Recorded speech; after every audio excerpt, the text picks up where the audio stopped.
So when I got this thing, I had dreams of rebuilding it into a nice classic. I mean, it's only got 10,000 miles and pretty much very limited history. And I thought, oh, this would be a good project. However, upon working on it, you find sometimes things are not what they seem, right? So I'm sure it's a Viper, it's analog, right? You know, it's not going to be that difficult to fix. Somebody that knows what they're doing and somebody that knows these cars. I mean, in the case of this car, it sat at the auction for a bit. It sat somewhere for a bit, and then when I bought it, it sat at a shop for a couple of years, hoping they'd get to it, but never did. And yeah, and it was towed here because, yeah, I guess for some odd reason it was towed here. I guess the shop was running out of space or something. Then it just sat here, right? I haven't had the heart to actually sell it. Maybe I should have, but you know, I haven't had the heart to sell it because I thought it would be worth saving. I had asked, the guys from Viper forums if they knew any history about this car, and yeah, kind of got nowhere with that, so here it's it. Because I've been waiting for the insurance estimate to be able to start fixing it from rebuilt. No, so to convert it from salvage to rebuild. And at this point, I've pretty much exhausted my options. So I'm actually thinking I was just gonna fix it, and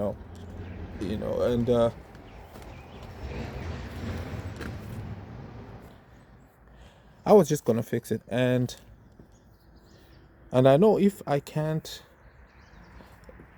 drive it in this province, maybe when I move to another province, I would be able to use it then. So that's pretty much why I've kept it. I mean, it's a really good car. However, now it's nasty inside. Water has seeped through.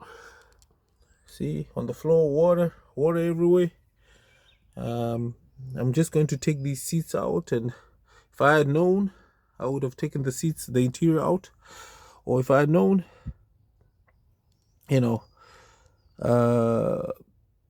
I would have probably just sold it so somebody could enjoy it, and I did too. But guys were offering me considerably less than what I paid for it, and for what I paid for it, it was actually a steal.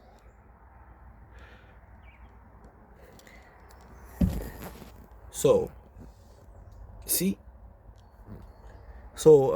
yeah, so I've struggled trying to get this car going, and I'm at such a point where, you know, uh, it makes sense for me financially to see if I can move on, I guess, or party it out. I don't want to party it out, so you know, it's the dilemma I'm facing right now. Because it's a good car. Yeah, it's a good car. I've got all the parts to fix it. Everything I bought, everything to get it done. And as I said, I sat at a shop for years. Even there, I mean, we could have got it fixed, or shop could have fixed it at that point to just get it running. You know, and then yeah, just wait on the paperwork so you don't have to keep pushing it in and out of the garage, and you know, if you need to do stuff, so it wouldn't end up in a situation like this where the car is just sitting. So at this point, I will give it one more chance, you know. Yeah, so at this point, we'll give it one more chance. I'm waiting on somebody to look at the motor for the Grand National, and once that's done, then I'll move on to this. You know, so not an easy thing, but I guess it's got to be done. You know, I've spent so much money on this car, and it would really be bad for it to just be parted out. Otherwise, I could have done that years ago. But I also feel bad because now it looks like this car's just been wasted, really. And yeah, it's not good to waste a future classic, you know. These are future classics, and cars like this will never be made again. Everybody knows that. And in the future, I think this will actually be the most collectible of all of them, because this is the closest resemblance to the AC Cobra. No traction control, no stability control, no driver aids, no windows, no nothing. This thing is a beast, you know. This thing is a beast, more torque than horsepower, you know. So I don't think cars like this will ever be made. And this is the Viper that Carroll Shelby had a direct connection with.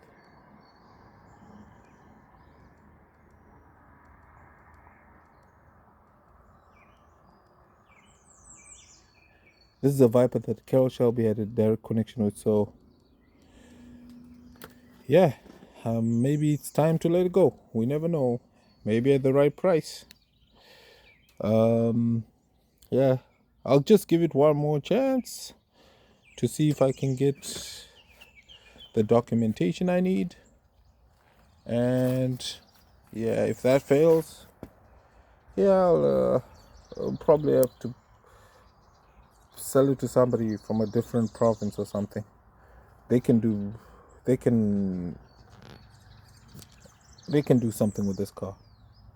Otherwise, I've tried and it hasn't been easy and hasn't been possible to get it on the road. So yep, maybe trade it for another Viper from another province, right? Yeah, so we'll see how that goes. But yeah, I feel very sad about this car. I love this car, you know. Unfortunately, due to space, due to moving it in and out, uh, and the arrangement at the house, it had to be parked outside, you know. But now we're working on something soon. So yeah, I'm probably gonna have to start working on it now. I mean, I have actually put the Testarossa on sale, but no luck. Just ridiculous lowball offers. Car guys, come on now. Yeah, so I've put this up for sale. Um, because want to move the funds to work on, you know, bigger projects, I guess, for somebody that might appreciate it more. And yeah, my G8, yeah, I told you about that story. So this is being put on hold for now. The G8 has been put on hold. Yeah, so has the Grand National. Oh, Turbo Buick is also put on hold. Yeah, so I'm hoping that they can get this one in, work on the motor. Thing is, these motors have also become a little pricey, so yeah, I mean, I was looking, and the motors are actually quite pricey now for these 87 Turbo Buicks, so I don't want to mess anything up as an experiment.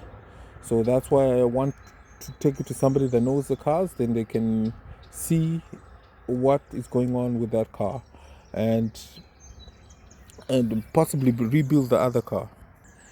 So yes, in the next coming weeks, I'll update you on this Viper RT10. Let you know what's going on.